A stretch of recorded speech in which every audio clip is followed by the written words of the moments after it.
et le thème c'est théologie politique. Alors, pourquoi théologie politique? Les auditeurs ne le savent pas forcément, mais depuis une bonne dizaine d'années, des centaines, littéralement des centaines de livres sont parus dans le monde sur ce thème, et d'innombrables colloques l'ont abordé également. L'expression de théologie politique, évidemment, est une notion relativement ambiguë, parce qu'elle peut vouloir dire beaucoup de choses, elle peut vouloir désigner les rapports difficiles du pouvoir politique et du pouvoir religieux au cours de l'histoire. Elle peut se rapporter à la politique que l'on peut tirer de la théologie catholique en particulier. Elle peut se rapporter à la façon dont certaines thématiques politiques dérivent d'anciens concepts d'ordre théologique, mais disons pour faire bref et pour bien poser les choses que l'essentiel du numéro, qui s'inscrit dans une démarche d'histoire des idées et d'histoire tout court, c'est déjà de faire le point sur les rapports entre le pouvoir politique et le pouvoir religieux au cours de l'histoire de l'Europe occidentale. On voit tout de suite, et on sait en général, que ces rapports ont toujours été problématiques. Bien entendu, il y a eu des époques de conflits ouverts entre la hiérarchie religieuse et la hiérarchie et les pouvoirs politiques, et par ailleurs des époques plus apaisées. Mais même dans les époques apaisées, l'articulation, disons, du politique et du religieux n'est jamais allée de soi, ça n'a jamais été très facile, et ça, au contraire, était très souvent problématique. Alors on peut se demander évidemment pourquoi. Je crois que la réponse est liée très profondément à la nature de la religion chrétienne. On a beaucoup parlé dans le passé, et on continue à le faire, des différences entre monothéisme, polythéisme, etc.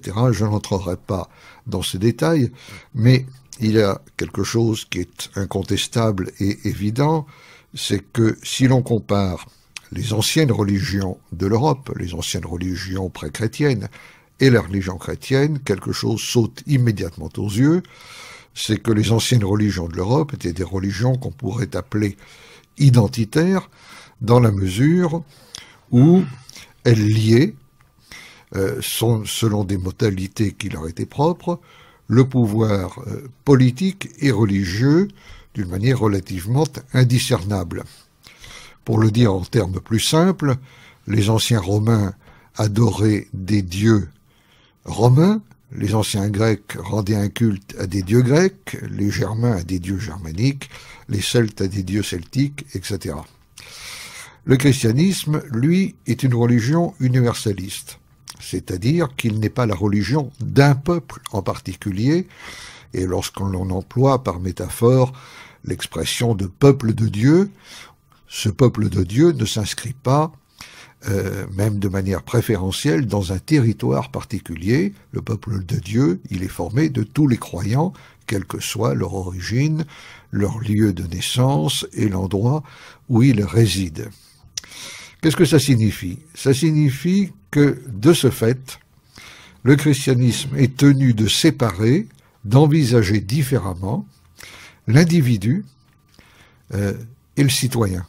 Le citoyen qui s'inscrit dans une communauté politique et l'individu qui est relié à Dieu par le fort intérieur, par sa croyance, par sa foi, par l'observance d'un certain nombre de commandements. Évidemment, dans les tout premiers siècles de l'Église, les premiers chrétiens étaient en opposition au pouvoir politique, pour cette simple raison, c'est que ce pouvoir politique était un pouvoir païen, qui avait d'ailleurs à cette époque plus ou moins divinisé l'empereur, et les premiers chrétiens, comme vous le savez, refusaient de sacrifier au culte de l'empereur, et ça a été la cause majeure des persécutions dont ils ont fait l'objet, contrairement à d'autres religions d'ailleurs de cette époque. Les Romains ont persécuté les chrétiens pendant quelques siècles, non pas pour des raisons religieuses, mais parce qu'ils considéraient qu'ils étaient en quelque sorte des mauvais citoyens. Ils ne voulaient pas rendre un culte à l'empereur.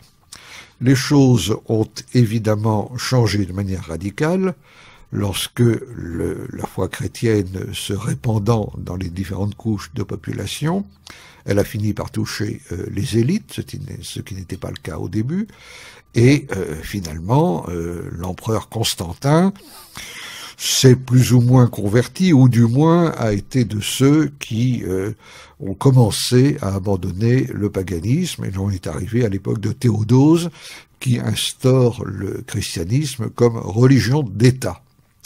À partir de ce moment-là, bien sûr, l'Église romaine va prendre un rôle considérable dans l'histoire de l'Europe et va se poser la question de savoir quel usage elle va faire du pouvoir politique.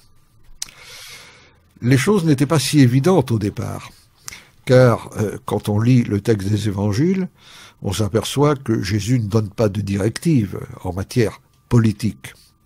Il prononce cette phrase qui est souvent citée, « Mon royaume n'est pas de ce monde ».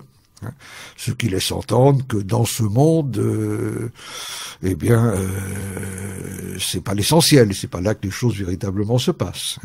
Les gens sont là pour faire leur salut, suivre les préceptes et attendre la fin des temps, comme beaucoup des premières générations chrétiennes l'attendaient.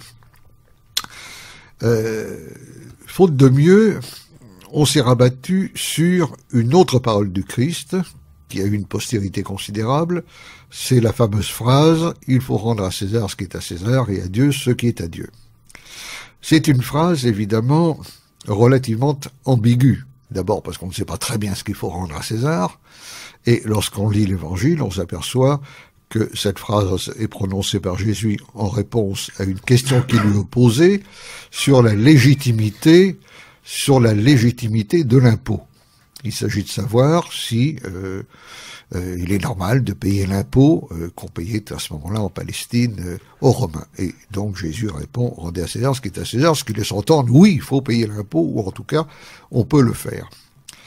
Mais cette phrase a été prise constamment dans l'histoire de la tradition chrétienne comme fondatrice de ce qu'on appelle la séparation ou la distinction du temporel et du spirituel. Encore aujourd'hui, d'ailleurs, beaucoup de chrétiens soulignent que la religion catholique distingue le temporel et le spirituel, et les mêmes font souvent reproche à l'islam, par exemple, de ne pas les distinguer.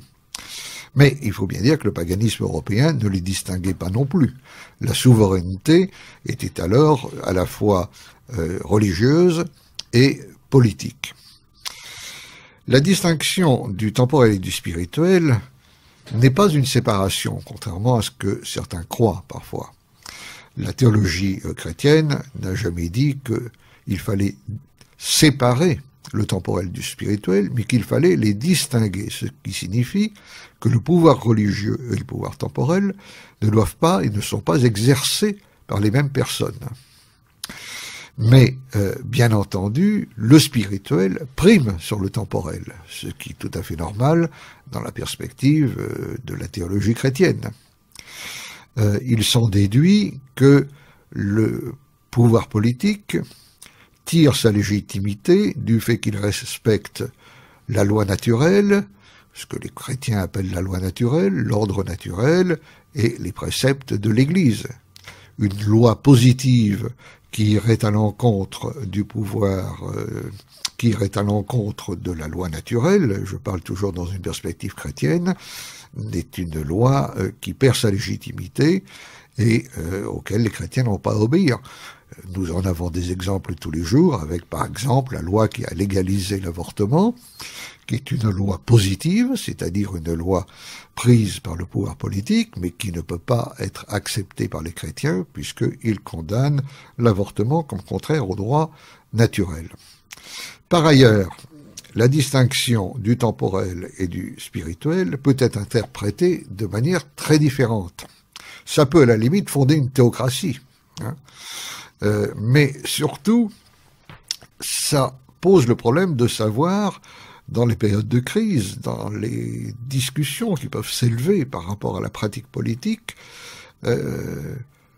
quel est l'avis qui l'emporte? Est-ce que c'est celui du pape ou est-ce que c'est celui du prince, du souverain politique? Ça a été, comment dire, l'origine de ce qu'on a appelé la querelle des investitures, cette terrible querelle qui, pendant des siècles, a opposé le pape et l'empereur, et en Italie, les Gibelins aux Guelfes. C'était les empereurs germaniques à l'époque. Oui, c'est cela. Oui, germanique, mais enfin, n'oubliez pas que le Saint-Empire romain germanique s'étendait, évidemment, bien entendu, à ce moment-là, jusqu'en Italie. Italie. Voilà. Et la thèse des partisans de l'empereur était que l'empereur détient une supériorité, il a le dernier mot dans l'ordre temporel, et que le pape a le dernier mot dans l'ordre spirituel, mais que chacun, dans sa sphère propre, bénéficie d'une sacralité équivalente, ce que précisément ne voulait pas admettre la papauté ou les Guelfes. Donc, à partir de là, on s'aperçoit que le ver était dans le fruit, en quelque sorte. Hein. C'est-à-dire que il y a toujours eu un conflit de compétences. Il y a toujours eu un conflit pour savoir quelle était l'autorité qui devait l'emporter. Donc voilà un peu le cadre, si vous voulez, du sujet que nous abordons, même si, bien sûr, nous touchons à d'autres questions dans ce numéro. Donc pourriez-vous, vous avez évoqué les temps païens, hein, donc bien sûr vous faites allusion à la déclinaison des différentes branches de l'Indo-européanité. Pourriez-vous un petit peu tracer, on va dire, un portrait de ce moment indo-européen, justement par rapport à ce moment où le spirituel et le temporel n'étaient pas distingués? Alors, ce thème est traité dans Nouvelle École par Cédric Millat, qui est un juriste, un professeur de droit, mais également un bon connaisseur de la matière indo-européenne. Il est familier, notamment des travaux bien connus de l'historien des religions Georges Dumézil, et de ce que celui-ci a pu écrire sur l'idéologie indo-européenne des trois fonctions. Je rappelle très brièvement que ces trois fonctions, qui sont hiérarchisées en importance, il y a une première fonction qui touche la souveraineté à la fois politique et religieuse, donc à la fois temporelle et sacerdotale, une deuxième fonction qui est une fonction guerrière, et une troisième fonction qui concerne tout ce qui est de l'ordre de la production et de la reproduction, c'est-à-dire de la vie générale des peuples. Bien entendu, le thème qui nous intéresse ici, c'est celui de la première fonction, c'est-à-dire celui de la souveraineté à la fois temporelle et spirituelle, qui, dans les panthéons des différents peuples indo-européens, sont généralement représentés par deux dieux différents, hein, comme Tyr et Odin, par exemple, chez les Germains, comme Mitra et Varuna chez les Indiens, etc. L'idée générale, pour ne pas rentrer trop dans le détail, c'est effectivement que souveraineté politique et souveraineté religieuse, sans se confondre, car ce ne sont pas, par exemple, les druides qui exercent le pouvoir dans les pays celtes, n'est-ce pas, sans se confondre, sont éminemment liés, et d'une manière générale, on est, j'allais dire, bon croyant, mais bon croyant a déjà une expression un peu anachronique, car dans le paganisme, on ne croit pas comme on croit dans le christianisme. Ce n'est pas la démarche de foi n'est pas tout à fait la même. Oui, on honore les divinités. Dans le paganisme, c'est un culte. On honore les dieux et on leur fait des sacrifices. Et par là même, on est bon citoyen, si j'ose dire, hein, c'est-à-dire que l'on rend un culte aux dieux du peuple, aux dieux de la cité, c'est ce que je disais tout à l'heure en disant les Grecs honorent des dieux grecs, les Romains des dieux romains. Donc cette idée que entre la souveraineté spirituelle et la souveraineté temporelle, il puisse y avoir rivalité ou affrontement est totalement étrangère à l'Antiquité pré-chrétienne. Elle ne surgit, de toute évidence, que lorsque on sépare l'individu et le citoyen, que l'on présente le souverain suprême, c'est-à-dire Dieu, comme un Dieu unique, et par conséquent comme le Dieu de tous les hommes, et pas seulement le Dieu d'un peuple. C'est d'ailleurs une chose qui avait été bien étudiée par Jean-Jacques Rousseau, qui dit que c'est de là que vient le fait qu'il n'y a jamais eu d'accord spontané entre le temporel et le spirituel, et cela, dit-il, a rendu impossible toute bonne pratique politique dans les États chrétiens. Et effectivement, après on va trouver toute une série d'épisodes. J'ai déjà évoqué la rivalité du pape et de l'empereur à l'occasion de la querelle des investitures. Après on va avoir évidemment les différentes hérésies, les schismes, les croisades, la rupture entre l'Empire d'Orient et l'Empire d'Occident. Beaucoup plus tard, il y aura les guerres de religion, et puis la naissance des temps modernes dont nous aurons certainement à reparler un petit peu plus tard. Tout à fait. Nos invités vont intervenir. Olivier, peut-être une question. Une question sur le rapport du christianisme aux politiques. Alain de Benoît a évoqué la phrase célèbre des évangiles « Rendez à César ce qui est à César et à Dieu ce qui est à Dieu ». Il y a un personnage important et fondateur même du rapport du christianisme aux politiques, c'est Saint Augustin. Et on pourrait d'ailleurs, à mon avis, pour expliquer ce dualisme en quelque sorte, même si à mon avis sur un certain point c'est assez contestable, ce dualisme c'est la notion que Augustin notamment avait du péché originel et son rapport au monde, qui pour Augustin le monde était entièrement déchu, enfin presque entièrement déchu. Il y a des racines chez Augustin assez manichéennes. Est-ce que vous pourriez nous en dire un mot Augustin d'abord est un ancien manichéen, avant sa conversion au christianisme. Il a de toute évidence gardé une façon de raisonner, une façon très binaire. Son livre le plus célèbre, en dehors des Confessions, qui est La Cité de Dieu, montre bien l'opposition entre Cité de Dieu et Cité des hommes. Augustin, il faut le rappeler, joue un rôle très important parmi les pères fondateurs de la tradition catholique, mais il ne représente qu'un courant. Thomas d'Aquin, qui lui s'inspire d'Aristote, va arriver à des conclusions très différentes. Mais ça touche directement au sujet qui est le nôtre, c'est-à-dire celui de la théologie politique.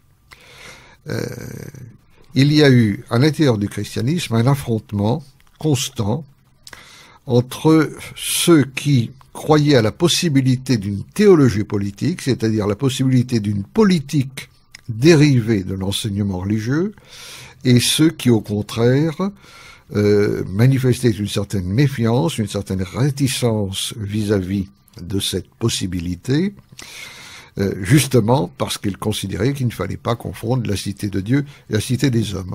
Alors le premier courant, c'est le courant qui a donné naissance à ce qu'on a appelé le césaropapisme, dont le grand théoricien à l'époque de Constantin, précisément, de l'empereur romain Constantin, a été Eusèbe de Césarée.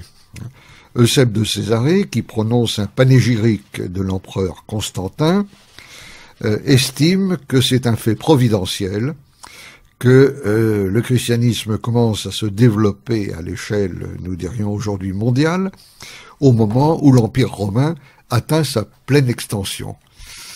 Pour lui, l'empereur est en quelque sorte l'outil choisi par Dieu pour propager le christianisme en même temps que la puissance politique romaine. Et évidemment, là, il y a une sorte de glissement qui s'opère, parce que dès l'instant où le destin du christianisme devient lié à la destinée de l'Empire romain, il y a le risque que l'universalisme chrétien se défasse quelque part. Et c'est contre cela que va réagir Augustin, qui écrit d'ailleurs dans un contexte tout à fait différent, puisqu'il écrit au moment où les barbares viennent de s'emparer de Rome, et que la question se pose évidemment pour les chrétiens de savoir, si Rome s'effondre, qu'est-ce que l'on devient ? Et par conséquent, saint Augustin développe cette idée que très radicale, un peu manichéenne, bien sûr, selon laquelle le monde humain est intrinsèquement corrompu en raison notamment du péché originel. Je rappelle au passage que la théologie catholique du péché originel doit énormément à saint Augustin, qui a corrompu le monde. Augustin dit « mundus est immundus », n'est-ce pas? Le monde est immonde. Hein. Et par conséquent, on ne peut rien attendre d'une cité des hommes qui essaierait de se calquer sur la cité de Dieu. Paradoxalement, on peut dire que Augustin, par son rejet du monde et son rejet de ce monde immonde, en quelque sorte, va être aussi à la racine d'une sorte d'autonomisation du politique, puisqu'à partir du moment où on ne se préoccupe plus directement du politique, qu'on ne se préoccupe plus directement du monde, le monde prend son indépendance par rapport au spirituel. Bien entendu. Bien entendu, c'est évidemment la conséquence paradoxale du raisonnement qu'il tient. En face de cela, Thomas d'Aquin a un tout autre point de vue, puisqu'il va développer, à partir, bien entendu, de l'inspiration chrétienne, mais il faut bien le dire, surtout en s'appuyant sur Aristote, l'idée que l'homme est un animal naturellement sociable, qu'il a une sociabilité naturelle, qu'il est porté à s'associer avec ses semblables, ce qui est fondateur de l'amitié politique, que l'homme est un être politique et social, et donc chacun sait que Thomas d'Aquin essaye d'harmoniser le legs aristotélicien avec les principes essentiels de la foi, ce qui n'est pas du tout la préoccupation d'Augustin. Mais dans sa somme théologique, Thomas d'Aquin jette les bases d'une société politique chrétienne, alors que Augustin se situe dans une perspective tout à fait différente. Alors, la sécularisation, on va pas les décrire dans le détail. Tout le monde sait que progressivement, à partir notamment du XVIIIe siècle, avec sans doute des racines plus anciennes, mais notamment à partir de la philosophie des Lumières,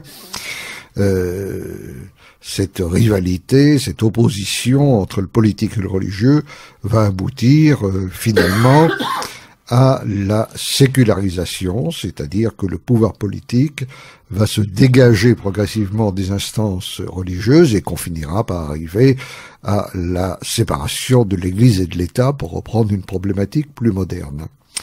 Mais, et c'est ça le point important, ce serait une erreur de n'interpréter la sécularisation que d'une manière, je dirais, un peu linéaire, c'est-à-dire comme un processus où le politique prend le pas sur le religieux, comme dans un jeu à somme nulle, c'est-à-dire que tout ce que gagne le politique est perdu par le religieux. En réalité, le phénomène de la sécularisation doit être envisagé comme un processus, je dirais, dialectique, car en même temps que le pouvoir politique s'émancipe du pouvoir religieux, il va construire son émancipation sur un certain nombre de principes nouveaux, de concepts, dont plusieurs auteurs vont montrer qu'en fait, ce sont à l'origine des concepts chrétiens, des concepts théologiques,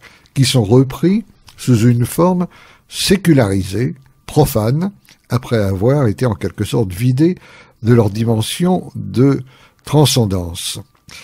Parmi les auteurs qui ont le plus étudié cette évolution, je citerai d'abord le philosophe allemand Karl Löwit, qui est l'auteur d'un livre considéré comme un classique sur les historicismes, c'est-à-dire sur les philosophies de l'histoire moderne, et qui montre très bien que ces philosophies de l'histoire ne font finalement, alors qu'elles ne sont pas du tout religieuses en elles-mêmes, que transposer des schémas plus anciens qui remontent soit au christianisme, soit à la Bible hébraïque.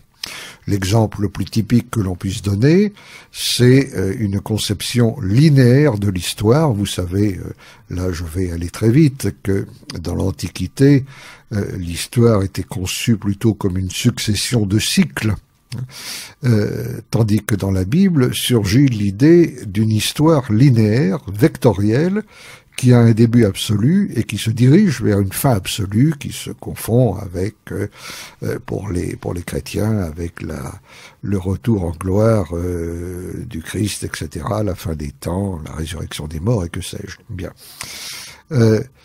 Les historicismes modernes, que l'on va trouver chez Auguste Comte, chez Hegel, chez Karl Marx, reprennent cette conception d'une histoire linéaire.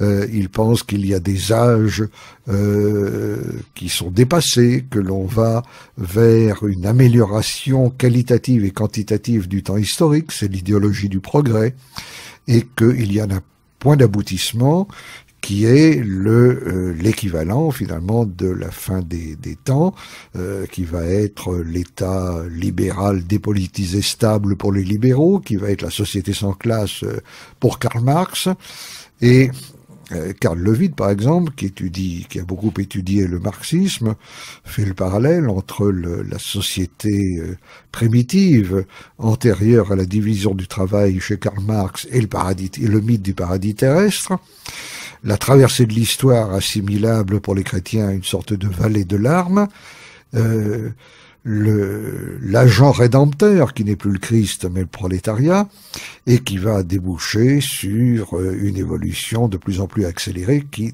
arrivera au stade final, terminal de la société sans classe. Carl Schmitt ne s'intéresse pas tant à la philosophie de l'histoire que au concept politique, et dans son livre sur la théologie politique, il écrit cette phrase qui a été citée d'innombrables fois: tous les concepts prégnants de la théorie moderne de l'État sont des concepts théologiques sécularisés. Donc c'est là très exactement le point clé. C'est-à-dire que des théories politiques modernes, qui ne sont pas des théories religieuses, qui sont même parfois des théories anti-religieuses, reprennent à leur insu, pourrait-on dire, des schémas qui viennent de l'héritage judéo-chrétien ou qui viennent de la théologie chrétienne. Schmitt donne l'exemple, par exemple, de l'absolutisme politique au XVIIIe siècle, qui attribue au prince des prérogatives de toute puissance qui sont normalement les prérogatives de Dieu. Il fait aussi un parallèle suggestif et intéressant entre le miracle dans la théologie chrétienne et la situation ou le cas d'exception dans la vie des peuples. Dans les deux cas, on est devant un phénomène inattendu, exceptionnel, qui rompt l'ordonnancement des normes du moment. Et ici, Schmitt s'oppose aux théoriciens du normativisme et du positivisme juridique, excusez-moi pour tous ces mots barbares, dont le représentant est Hans Kelsen, n'est-ce pas? Kelsen était un juriste libéral qui pensait que la vie des peuples peut être entièrement déterminée par des normes constitutionnelles, par une sorte d'empilement de normes couronnées par une norme suprême. Et Schmitt lui disait, oui, mais tout ça c'est bien joli, mais qu'est-ce qui se passe si survient une situation jamais vue, une situation qui par définition ne peut être prévue par aucune norme, mais dont le surgissement conduit à l'écroulement des normes constitutionnelles. Et il faisait un parallèle par conséquent entre ce cas d'exception ou cette situation d'urgence et le miracle. Bien d'autres parallèles ont été faits depuis, évidemment, à commencer par ce qui concerne une idéologie plus omniprésente que jamais, qui est l'idéologie des droits de l'homme aujourd'hui, et dont de nombreux auteurs ont montré les racines chrétiennes, car la notion clé dans l'idéologie des droits de l'homme, c'est l'égale dignité de tout homme, qui se trouve déjà dans le message chrétien des origines, alors même que l'idéologie des droits de l'homme avait prendre des formes qui n'étaient pas religieuses.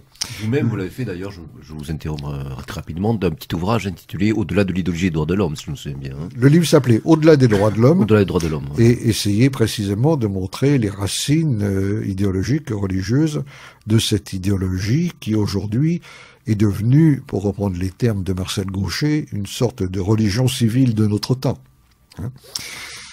Finalement, la sécularisation, c'est donc cela. C'est d'un côté, et il faut bien saisir les deux fils de la problématique en même temps, d'un côté une émancipation grandissante du pouvoir politique vis-à-vis de l'autorité ecclésiastique et de l'Église, et d'un autre côté la réappropriation plus ou moins consciente de schémas théologiques ou religieux d'autrefois, sous des formes profanes, séculières, vidées de leur transcendance, mais dont l'observateur attentif n'a pas de peine à établir l'origine. L'idéologie des Lumières en est un exemple aussi patent pour la période qui nous occupe en tout cas. Oui, d'une manière plus générale, l'idéologie du progrès est le type même d'idéologie ô combien moderne, mais qui se greffe sur une conception de l'historicité et du développement historique vue comme une ligne sur laquelle l'humanité progresse de manière unitaire. En fait, paradoxalement, si on s'en tient à raisonner selon des idéologèmes, pour reprendre les idéologèmes chrétiens, on s'aperçoit que notre monde n'a jamais été aussi chrétien de certaine manière. Des normes chrétiennes ont été relativement intériorisées par une majorité de personnes, en tout cas dans l'Occident postmoderne dans lequel nous vivons, alors qu'elles étaient peut-être plus en surface durant le moment médiéval du christianisme en tant que tel. On pourrait le dire. Évidemment, ça paraîtra très paradoxal et peut-être même scandaleux pour les chrétiens qui nous écoutent de dire que nous n'avons jamais été aussi chrétiens et en même temps nous n'avons jamais été aussi peu religieux. Il faut voir simplement à quel niveau d'analyse on se place. Il est certain que les valeurs chrétiennes ou judéo-chrétiennes, et ça, un certain nombre d'observateurs tout à fait chrétiens ont été le premier à le dire, sont omniprésentes. Mais simplement, elles ne sont pas omniprésentes sous leur formulation d'origine. Elles sont omniprésentes sous une forme sécularisée qui n'en fait pas disparaître la nature essentielle, mais qui la donne à saisir dans une autre aperception et sous l'horizon de normes contraignantes d'une autre nature. Mais vous voyez que, en passant là, dans l'émission d'un sujet à l'autre, on a par là même mesuré le champ extrêmement varié que recouvre l'expression de théologie politique. Et c'est peut-être ce qui peut expliquer à ceux qui nous écoutent les raisons pour lesquelles, aujourd'hui, cette thématique fait l'objet d'autant de livres, de discussions, de colloques. Les rapports du politique et des religieux, finalement, c'est une grande partie de l'histoire des 2000 dernières années. Et ce n'est sans doute pas terminé, car une fois qu'on aura rajouté encore un troisième terme qui est celui de sacré, on s'apercevra que là aussi on ouvre d'autres perspectives. Est-ce qu'il peut y avoir un sacré non religieux? Est-ce qu'il peut y avoir un sacré profane? Dans les religions, dans les sociétés sorties de la religion, au sens où la religion n'organise plus le fonctionnement et n'en patronne plus les valeurs, n'y a-t-il pas quand même des choses sacrées? Ce qui revient à poser la question des tabous que connaît chacune des sociétés qui vivent aujourd'hui, et comme vous le voyez, cela peut nous entraîner fort loin.